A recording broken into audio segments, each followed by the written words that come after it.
По повод смртта на Милтон Манаки 5 март денеска на влашките гробишта каде што се наоѓа гробот на овој филмски снимател се одржа чествување. По панихидата свежо цвеќе положија представници од комуната на властите браќа Манаки, како и представници од општината, советот, политичките партии, конзуларните представништва, киноклубот кој го носи името на Милтон Манаки и други граѓани почитувачи на делото на браќата Манаки. Кога зборуваме за делото на браќата Манаки, можеме многу да зборуваме, но овој момент сакам да кажам дека тие се втемелувачи на филмската култура во Македонија и пошироко на Балканот. Сакам да потенцирам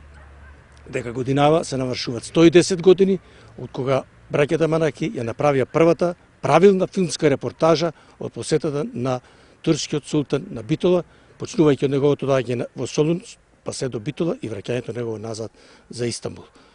Значи годинава славиме еден јубилеј, 110 години од таа прва нивна репортажа која навистина може многу да каже за нашата историја, за историјата на Македонија, за историјата воопшто на Балканот. Панихидата која денеска ја одржа митрополитот Преспанско-Пелагониски господин Петар и свештеночинители од епархијата се однесуваше и за братот на Милтон Манаки Јанаки, чиј гроб се наоѓа во Солуна кој починал 1954 година, 10 години пред својот брат.